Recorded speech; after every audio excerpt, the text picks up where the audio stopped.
तो एक नया एरा आ चुका है चेल्सी की हिस्ट्री में और हर एक साल में एक नया एरा आ जाता है जहां पर मोस्टली ऑन एन एवरेज कुछ क्लब्स में 3-4 साल तक 2-3 साल तक तो रहते ही है कोई मैनेजर। हमारा हर एक साल में एक नया एरा आ जाता है और नया एरा जो है वो मैं किक स्टार्ट करूंगा। Yes, I have been selected as the interim manager for Chelsea और आज हमारा जो पहला मैच है वो लिवरपूल के अगेंस्ट है और इसको आप एल क्लासिको कह सकते हैं।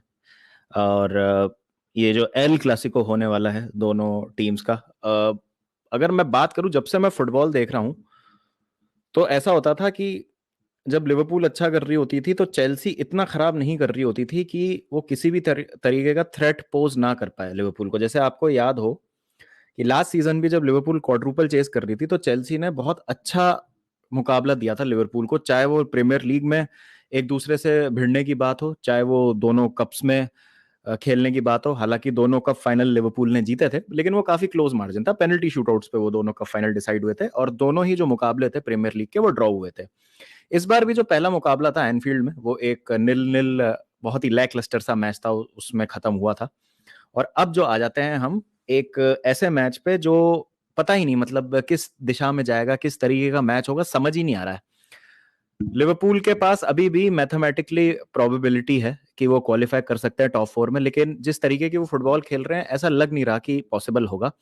On the other hand Chelsea के पास ज्यादा कुछ है नहीं प्रीमियर लीग में तो एटलीस्ट खेलने के लिए 2-3 मैच के लिए मुझे लगता है कि मुझे अपॉइंट किया गया है एज एन इंटरिम मैनेजर। उसके बाद जो परमानेंट मैनेजर है वो आ ही जाएंगे। वो कौन होते हैं, लुइस एनरिके होते हैं, नागल्समैन होते हैं, कोई और होते हैं, वो थोड़े दिन में हमको पता चल जाएगा।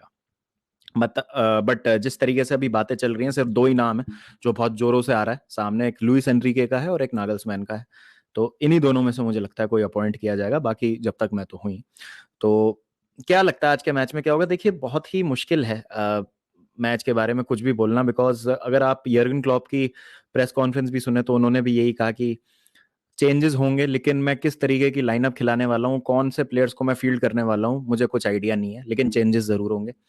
On the other hand Chelsea का जैसे मैंने कहा नया एरा आ चुका है। पिछले 7 साल में 25वां नया एरा है ये। तो नए एरे में कैसी स्टार्ट होगी पता नहीं है, लेकिन जहां तक मुझे लगता है मैं चाहूंगा कि एक बैक फोर के साथ जाया जाए। अगर लाइनअप की मैं थोड़ी सी प्रिडिक्शन दूं तो मैं सबसे पहले तो सुबह जाऊंगा एनगोलो कॉन्टे से पूछूंगा कि आप फिट हैं कि नहीं, और मोस्ट प्रोबेबली वो फिट होंगे क्योंकि लिवरपूल के अगेंस्ट मैच होता है तो फिट हो ही जाते हैं और अच्छा भी खेलते हैं।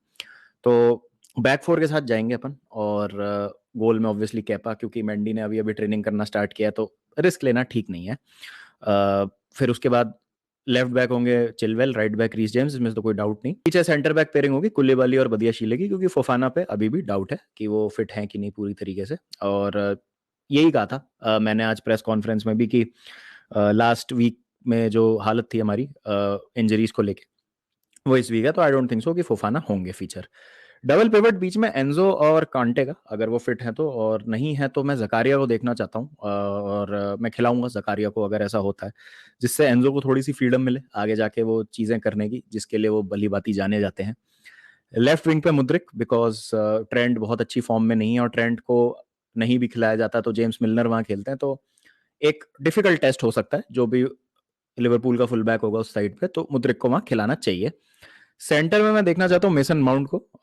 थोड़ा सा टाइम हो गया उनको हमने नहीं देखा एंड आई थिंक उनको एक पॉइंट है प्रूव करने के लिए, चाहे वो चेल्सी के प्लेयर रहते हैं कि नहीं रहते हैं, बट उनके पास एक मौका है मुझे दिखाने का कि वो क्या कर सकते हैं। तो नए मैनेजर जो आएंगे मैं उनको बोलूंगा कि भाई मेसन माउंट एक बड़े उम्दा प्लेयर हैं और आपके सिस्टम में काफी अच्छे से फिट हो सकते हैं, तो पॉइंट टू प्रूव, चाहे वो छोड़ के जाना चाहते हैं, चाहे वो नए मैनेजर के लिए एक सिलेक्शन हेडेक क्रिएट करना चाहते हैं। राइट में मैं देखना चाहूंगा जाओ फिलिक्स को, बिकॉज इतना सारा पैसा खर्च करके लाए हैं तो एक एक गेम उनको तो खिलाना पड़ेगा ही, बट मैं थोड़ा सा ट्वीक करूंगा यहाँ पर और मैं चाहूंगा जाओ फिलिक्स खेले राइट साइड में। और स्ट्राइकर ऑब्वियसली ऑप्शन है नहीं अप टॉप, अब ग्रैम पॉटर निकाल के चले गए तो अबामेयांग को तो मैं चाहे जितनी मर्जी कोशिश कर लूँ कन्विंस तो कर नहीं पाऊंगा उनको टीम में लाने के लिए, तो काय हैवर्ट्स को ही वहां पे खिलाना पड़ेगा। तो एक 4-2-2 और 4-2-3-1 का हाइब्रिड हम यहाँ पर खिला सकते हैं, जहाँ पे हैवर्ट्स और जाओ फिलिक्स दो फॉल्स नाइन की तरह ऑपरेट कर सकते हैं, with Mudryk playing out wide और माउंट उस पॉकेट में खेल सकते हैं उनके पीछे, और एज अ नंबर 8 भी ऑपरेट कर सकते हैं अगर आपको 4-3-3 करना हो ट्रांजिशन में, उसको फ्लेक्सिबिलिटी काफी मिलती है आपको इस सिस्टम में।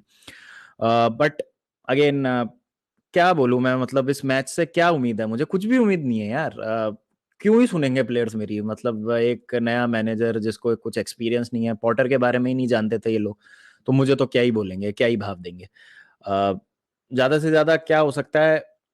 आपने देख लिया इस क्लब पे अब 7 महीने में 2 मैनेजर सैक हो चुके हैं, तो थोड़ी प्लेयर्स रिस्पॉन्सिबिलिटी ले, पैशन दिखाएं, थोड़ा क्राउड को कुछ दें जिसके लिए वो उनको चेयर कर सके, थोड़ी अर्जेंसी दिखाएं, इंटेंसिटी दिखाएं, और दिखाएं कि वो केयर करते हैं। और इस सीजन में भले ही कुछ ना हो, रियल मैड्रिड को हराना तो भूल ही जाइए, लेकिन उस मैच के लिए कुछ बेस क्रिएट कर सकें कि वो आ रहा है तो एटलीस्ट उसमें फाइट कर सके, अच्छी फुटबॉल खेल सके।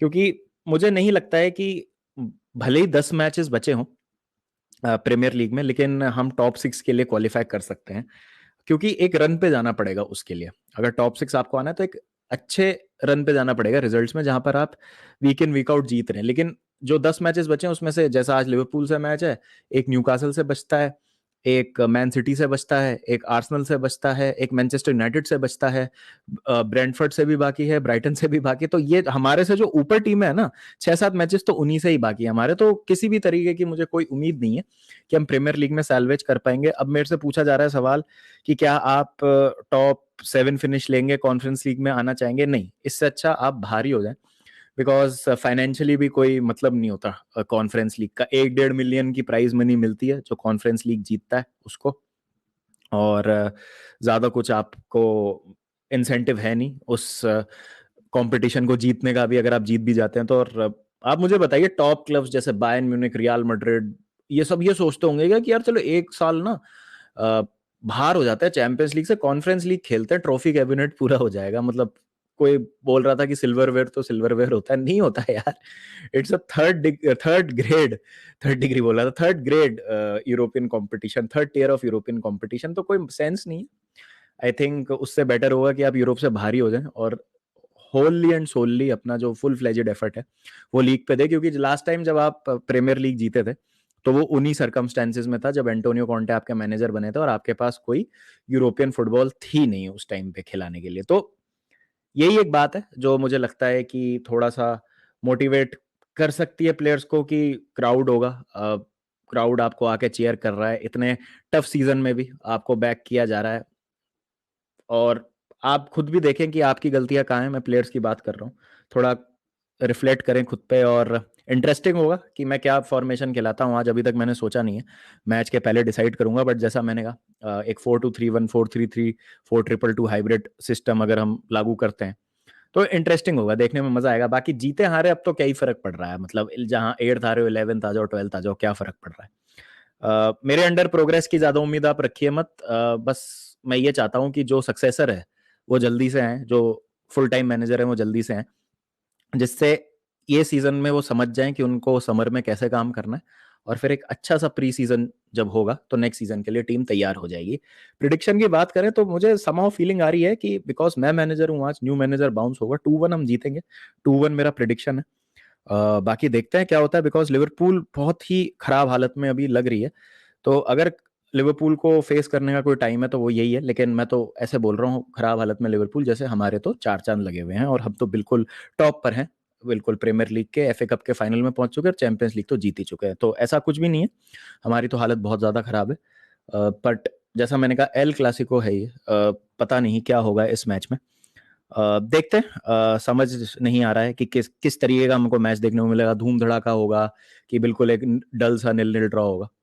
तो पता नहीं क्या होगा। वॉच अलोंग करेंगे आज, तो आ जाइएगा आप उसमें, और उसमें जो है और डिटेल में बात करेंगे और पता चलेगा कि किस तरीके की मैनेजमेंट होती है आज मुझसे रात को।